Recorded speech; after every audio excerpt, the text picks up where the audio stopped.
எம்ஜிஆர் இருந்த காலத்திலேயே அனைத்து இந்திய அண்ணா திராவிட முன்னேற்ற கழகத்தில் இருந்தவர். ஜெயலலிதா அம்மையாரின் ஆட்சி காலத்தில் அமைச்சராகவும் இருந்தவர். யாதவர் சமுதாயத்தின் செல்வாக்கு பெற்றவர். 1972ஆம் ஆண்டு எம்ஜிஆர் தலைமையில் அனைத்து இந்திய அண்ணா திராவிட முன்னேற்ற கழகம் தோற்றுவிக்கப்பட்ட போது அதிமுகவின் கட்சி உறுப்பினராக தொடங்கியவர். 1972ஆம் ஆண்டு முதல் 1980ஆம் ஆண்டு வரை எம்ஜிஆர் தலைமையில் ராமநாதபுரம், சிவகங்கை, விருதுநகர் ஆகிய ஒருங்கிணைந்த மாவட்ட அதிமுக மாவட்ட மாணவரணி செயலாளராக இருந்தவர். ஜெயலலிதா அம்மையார் மறைவுக்கு பிறகு அண்ணா திராவிட முன்னேற்ற கழகம் கூவத்தூரில் சசிகலா அவர்கள் தலைமையில் எடப்பாடி பழனிசாமி அவர்களை முதலமைச்சராக்கிய போது இவர் தர்ம யுத்தம் நடத்திய பன்னீர்செல்வத்தின் ஆதரவாளராக இருந்தார். பிறகு பன்னீர்செல்வம் எடப்பாடி பழனிசாமியுடன் இணைந்த பிறகு இவரும் அதிமுகவில் நீடித்தார். ஆனால் அதிமுக டிடிவி தினகரன் தலைமையில் அம்மா மக்கள் முன்னேற்ற கழகம் என பிரிந்து சென்ற போது பல குழப்பங்கள் மேலும் அதிமுகவில் நிலவியது. இதனால் திராவிட முன்னேற்ற கழகத்தில் இணைந்தார். தற்போது திராவிட முன்னேற்ற கழகத்தின் முக்கியமான தலைவராகவும் அரசியலில் நீண்ட நாள் அனுபவம் மிக்க ஐயா மாண்புமிகு அமைச்சர் திரு கண்ணப்பன் அவர்கள் 1948ஆம் ஆண்டு ஜூலை மாதம் 31ஆம் தேதி சிவகங்கை மாவட்டத்தில் பிறந்தார். எம்ஜிஆர் ஆட்சி காலத்திலிருந்து அண்ணா திராவிட முன்னேற்ற கழகத்தில் முக்கிய பொறுப்புகள் வைத்த கண்ணப்பன் அவர்கள் 1991ஆம் ஆண்டு தேர்தலில் திருப்பத்தூர் தொகுதியில் இருந்து அண்ணா திராவிட முன்னேற்ற கழகத்தில் வேட்பாளராக தமிழ்நாடு சட்டமன்றத்திற்கு தேர்ந்தெடுக்கப்பட்டார். 1991 முதல் 1996 காலகட்டத்தில் பொதுப்பணித்துறை அமைச்சராக பணியாற்றினார். பின்னர் மக்கள் தமிழ் தேசம் எனும் கட்சியை நிறுவினார். யாதவர் சமுதாயத்தின் மிக பெரும் செல்வாக்கை பெற்றவர். யாதவர் சமுதாயத்தின் முக்கிய தலைவராகவும் இருந்தார். இவருக்கென யாதவர் சமுதாயத்தில் மிகப்பெரிய வாக்கு வங்கியும் தென் மாவட்டங்களில் இருக்கின்றன. ஆரம்ப காலத்தில் அண்ணா திராவிட முன்னேற்ற கழகத்தில் இருந்த இவர் அமைச்சராகவும் இருந்தார். பின்னர் கருத்து வேறுபாடுகள் ஏற்பட்டு மக்கள் தமிழ் தேசம் என்ற கட்சியை தனியாக தொடங்கிய இவர் 2001ஆம் ஆண்டு தேர்தலில் திராவிட முன்னேற்ற கழகத்தில் தலைமையில் இவர் கூட்டணியில் சேர்ந்தார். பிறகு 2006ஆம் ஆண்டு கண்ணப்பன் அவர்கள் கட்சியை கலைத்துவிட்டு மீண்டும் திராவிட முன்னேற்ற கழகத்தில் இணைந்தார். 2006ஆம் ஆண்டு தேர்தலில் இளையான்குடி தொகுதியில் திமுக வேட்பாளராக போட்டியிட்டு வெற்றியும் பெற்றார்.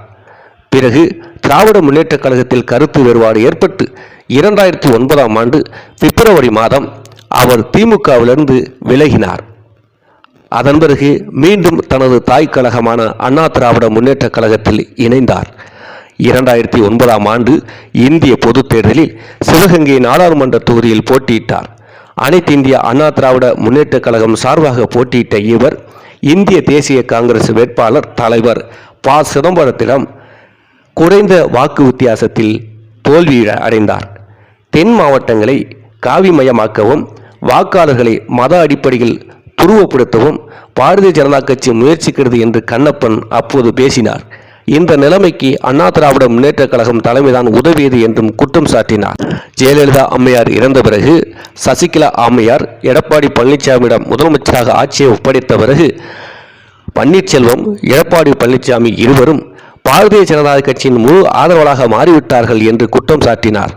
இதனால் அங்கும் கருத்து வேறுபாடு ஏற்பட்டு அவர் அண்ணா திராவிட முன்னேற்ற கழகத்திலிருந்து விலகி 2019ஆம் ஆண்டு மக்களவைத் தேர்தலில் திமுகவின் தலைமையிலான முன்னணிக்கு ஆதரவளிக்க முடிவு செய்தார். திராவிட முன்னேற்ற கழக கட்சியில் தன்னை இணைத்துக் கொண்டார். 2021ஆம் ஆண்டு நடைபெற்ற சட்டமன்ற தேர்தலில் ராமநாதபுரம் மாவட்டத்தில் உள்ள முதுகுளத்தூர் சட்டமன்ற தொகுதியில் போட்டியிட்டு வெற்றியும் பெற்றார். 2022 முதல் 2023ஆம் ஆண்டு வரை காதி மற்றும் கிராம தொழில்துறை அமைச்சராகவும் 2001 மார்ச் 2022 காலகட்டத்தில் போக்குவரத்து தேசியமயமாக்கப்பட்ட போக்குவரத்து மோட்டார் வாகன சட்ட அமைச்சராகவும் பொதுப்பணி, நெடுஞ்சாலைகள் மற்றும் மின்சாரத்துறையின் முன்னாள் அமைச்சராகவும் பணியாற்றினார். தற்போதும் திராவிட முன்னேற்ற கழக கட்சியின் முக்கிய அமைச்சராக உள்ளார். திரு கண்ணப்பன் அவர்கள் அரசியலில் வகித்த பொறுப்புகளையும் எந்த வருடம் என்ன பொறுப்புகளில் இருந்தார் என்பது பற்றியும் காணலாம். 1972ஆம் ஆண்டு எம்ஜிஆர் தலைமையிலான அனைத்து இந்திய அண்ணா திராவிட முன்னேற்ற கழக கட்சியை தொடங்கிய போது உறுப்பினராக தன் அரசியல் வாழ்க்கையை தொடங்கினார். 1972 முதல் 1980 ஆண்டு வரை எம்ஜிஆர் தலைமையிலிருந்த அண்ணா திராவிட முன்னேற்றக் கழக கட்சியில் ராமநாதபுரம், சிவகங்கை, விருதுநகர் ஆகிய ஒருங்கிணைந்த மாவட்ட அதிமுக மாவட்ட மாணவரணி செயலராக இருந்தார்.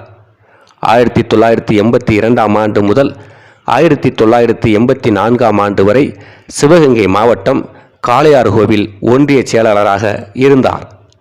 1984 ஆண்டு முதல் 1987 ஆண்டு வரை சிவகங்கை மாவட்ட செயலாளராக இருந்தார். இது அனைத்தும் எம்ஜிஆர் அவர்கள் அதிமுகவில் தலைமையில் பொறுப்பேற்கும் போது நடந்தவை. 1987 முதல் 1989 ஆண்டு வரை அனைத்திந்திய அண்ணா திராவிட முன்னேற்றக் கழகத்தின் சிவகங்கை மாவட்ட செயலாளர் பொறுப்பில் இருந்தார். அப்போது அனைத்திந்திய அண்ணா திராவிட முன்னேற்ற கழகத்தின் தலைமை பொறுப்பில் ஜெயலலிதா இருந்தார். 1989 ஆண்டு தமிழக சட்டப்பேரவை தேர்தலில் சிவகங்கை மாவட்டம் திருப்பத்தூர் தொகுதியில் ஜெயலலிதா தலைமையிலான அதிமுக சார்பாக போட்டியிட்டு சேவல் சின்னத்தில் போட்டியிட்டார். அப்போது ஜானகி தலைமையிலான இரட்டைப்புறா, ஜெயலலிதா அம்மையார் தலைமையிலான சேவல் என கட்சி இரண்டாக பிளவுபட்டு தேர்தலை சந்தித்தது. அப்போது இவர் ஜெயலலிதா அம்மையாருக்கு ஆதரவாளராக செயல்பட்டு சேவல் சின்னத்தில் போட்டியிட்டார். 1989 ஆண்டு செல்வி ஜெயலலிதா அவர்கள் தலைமையில் ஒன்றிய அதிமுக சிவகங்கை மாவட்ட செயலாளராக இருந்தார். 1989 ஆண்டு முதல் 1991 ஆண்டு வரை இந்த பொறுப்பில் இருந்தார்.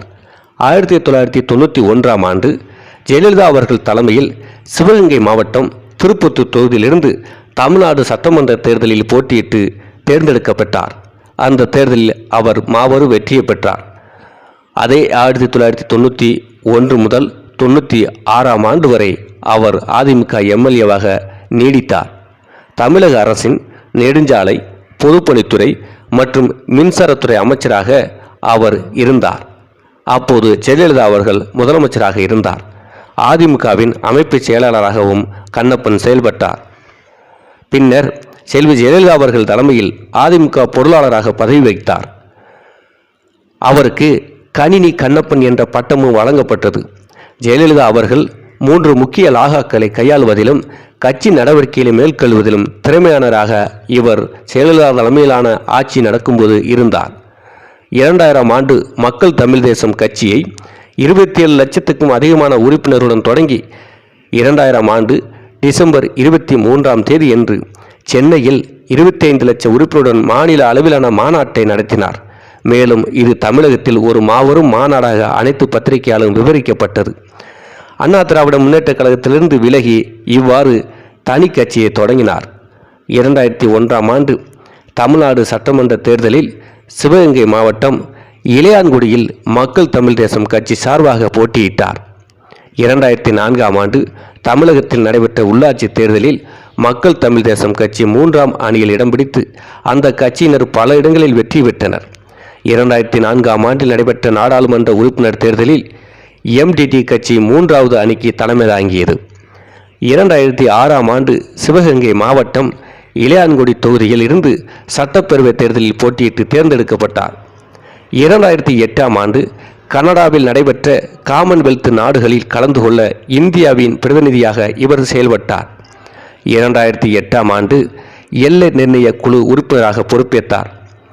2009 ஆண்டு அண்ணா திராவிட முன்னேற்ற கழகத்தில் இணைந்தார். 2009 ஆண்டு நடைபெற்ற லோக்சபா தேர்தலில் அனைத்து இந்திய அண்ணா திராவிட முன்னேற்ற கழக கட்சி சார்பில் போட்டியிட்ட இவர் சிவகங்கை தொகுதியில் போட்டியிட்டு காங்கிரஸ் வேட்பாளர் ப. சிதம்பரத்திடம் தோல்வியடைந்தார். சுமார் 3400 வாக்குகள் வித்தியாசத்தில் மட்டுமே இவர் சிதம்பரத்திடம் தோல்வி கண்டார். சிதம்பரத்துக்கு எதிரான தேர்தல் விவரம் மற்றும் கண்ணப்பன் தேர்தல் மனுவை அறிவிக்கும் செய்தி கட்டுரைகள், அதாவது அச்சு மற்றும் வீடியோ இரண்டும் இணையத்தில் காணப்படுகின்றன.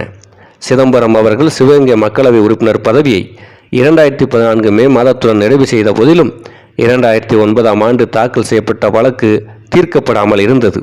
2011 ஆண்டு சிவகங்கை மாவட்டம் திருப்பத்தூர் தொகுதியில் சட்டப்பேரவை தேர்தலில் போட்டியிட்டார். 2014 ஆண்டு ஜெயலலிதா அவர்கள் ஆட்சி காலத்தில் 10 தொகுதிகளை உள்ளடக்கிய தமிழகத்தின் தென் மாவட்டங்களுக்கான நாடாளுமன்ற தேர்தலில் அனைத்து இந்திய அண்ணா திராவிட முன்னேற்ற கழக கட்சியின் பொறுப்பாளராக நியமிக்கப்பட்டார். 2016ஆம் ஆண்டு தமிழக சட்டப்பேரவை தேர்தலில் அதிமுகவின் பொறுப்பாளராக அவர் ஜெயலலிதாவால் நியமிக்கப்பட்டார். இவ்வாறு அரசியலில் மிகப்பெரிய சக்தியாக செயல்பட்டவர் ராஜ கண்ணப்பன் அவர்கள். கண்ணப்பன் அவர்கள் அவரது மனைவி, தாய், 2 சகோதரர்கள், 2 சகோதரிகள் மற்றும் மாமியார் ஆகியோர் மீது முன்னாள் அதிமுக சட்டமன்ற உறுப்பினர்களில் ஜூன் 2005இல் தமிழ்நாடு காவல்துறையால் தங்களுக்கு தெரிந்த வருமானத்துக்கு அதிகமாக சொத்துக்கள் இருப்பதாக குற்றம் சாட்டப்பட்டது. 1996ஆம் ஆண்டில் முதலில் விசாரிக்கப்பட்டது. அனைத்து குற்றச்சாட்டுகளும் 2015ஆம் ஆண்டு நீதிமன்றங்களால் நிராகரிக்கப்பட்டன. தற்போது திராவிட முன்னேற்ற கழகத்தின் முக்கிய அமைச்சராக இருப்பவர் ராஜ கண்ணப்பன். அதே ஒன்று முதுகுளத்தூர் சட்டமன்ற தொகுதியில் போட்டியிட்டு வெற்றியும் பெற்றவர். அந்த பகுதியில் மிகவும் முக்கியமான பிரச்சனை விவசாயிகளுக்கு தண்ணீர் இல்லாத பிரச்சனை. அந்த பிரச்சனையை போக்குவதற்காக கலைஞர் ஆட்சி காலத்தில் முதுகுளத்தூர், கடலாடி, சாயல் ஒட்டிய பல பகுதிகளில் காலாங்கரை திட்டம் கொண்டு வரப்பட்டது. பிறகு ஜெயலலிதா அம்மையார் காலத்தில் அந்த திட்டம் முடக்கப்பட்டது. இந்த திட்டத்தை மீண்டும் செயல்படுத்தி கொண்டு வந்தால் அந்த பகுதி விவசாயிகள் மகிழ்ச்சி அடைவார்கள். விவசாயமும் வருடந்தோறும் விளைந்து கொண்டிருக்கும். அதற்கு அந்த தொகுதி எம்எல்ஏவான அமைச்சரான ராஜ கண்ணப்பன் அவர்கள் முன்னெடுத்தால் அவருக்கு அந்த தொகுதி மக்கள் மிகவும் நன்றி கடனாக இருப்பார்கள். ராஜ கண்ணப்பன் அவர்கள் செயல்படுத்தி விட்டால் தொடர்ந்து அந்த தொகுதியில் அவர் எம்எல்ஏவாக நீடிக்கவும் வாய்ப்புகள் இருக்கிறது. அதை அவர் செய்வார் என்ற எதிர்பார்ப்புகளும் இருக்கின்றன.